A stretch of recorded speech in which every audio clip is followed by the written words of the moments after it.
वक्फ bill से किसी को भी डरने की जरूरत नहीं।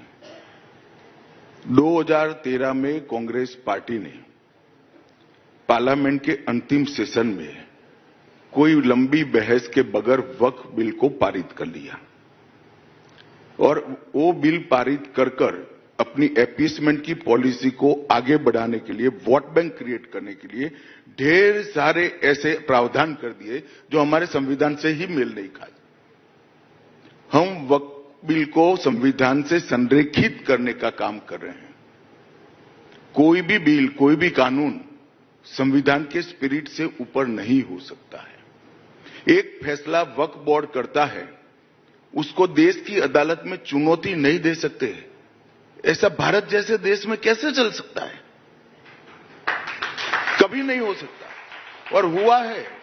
मैं आपको बताता हूं, दिल्ली के 123 प्राइम लोकेशन की प्रॉपर्टी को वक्फ घोषित कर दिया और कानून क्या बनाया, इसको आप चैलेंज नहीं कर सकते हो। प्रयागराज में चंद्रशेखर आजाद गार्डन, जहां चंद्रशेखर आजाद जी ने अंतिम सांस ली, उसको वक्फ की प्रॉपर्टी घोषित कर दिया गया। अब कोई मौलाना साहब कहते हैं पार्लियामेंट और राष्ट्रपति भवन वक्फ है। ईडन गार्डन्स भी। अब भाई ये कैसे चलेगा? हमने इतना ही बदलाव किया है कि कोई भी निर्णय होगा, वो निर्णय कानून की अदालत में इसको चुनौती दे सकते हैं। माइनॉरिटी को, विशेषकर मुस्लिम भाइयों बहनों को गुमराह करना चाहता है। मैं इनको कहना चाहता हूं, आपके अधिकार पर कोई तराप मारने की बात। अब कहते हैं हमारी मस्जिदें छीन लेंगे। ये रिट्रोस्पेक्टिव इफेक्ट से बिल नहीं आ रहा है, कैसे छीनी जाएगी? बिल आगे के समय के लिए है। आप 2013 में जो बिल लेकर आए थे वो रिट्रोस्पेक्टिव इफेक्ट था, मगर वोट बैंक कंसोलिडेट करने के लिए झूठ पर झूठ, झूठ पर झूठ, झूठ पर झूठ बोलते जाना।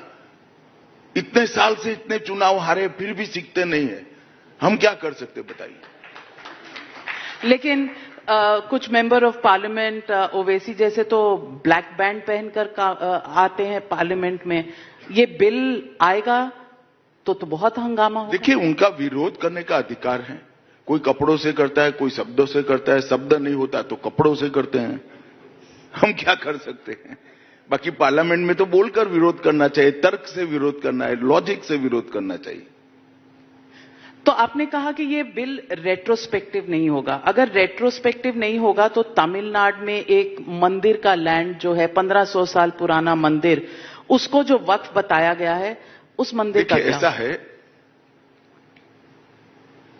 मैंने जो रिट्रोस्पेक्टिव इफेक्ट नहीं होगी ये कहा है, इन नई वक्फ की प्रॉपर्टियों को और पुरानी वक्फ की प्रॉपर्टियों के डिस्प्यूट को कहा है।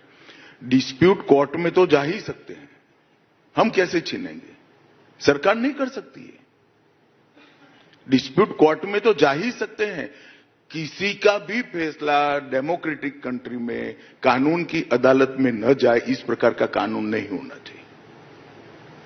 तो अगले हफ्ते में, और वो कानून को भी चैलेंज कर सकते हैं। जो कानून बनता है उसको भी तो कोई कोर्ट में चैलेंज कर सकता है। ढेर सारे 370 को भी चैलेंज किया था, सीए को भी किया है। चैलेंज हो ही सकते हैं कानून। अगर वो कॉन्स्टिट्यूशन के 4 कॉर्नर में नहीं है तो कोर्ट इसका संज्ञान लेंगी।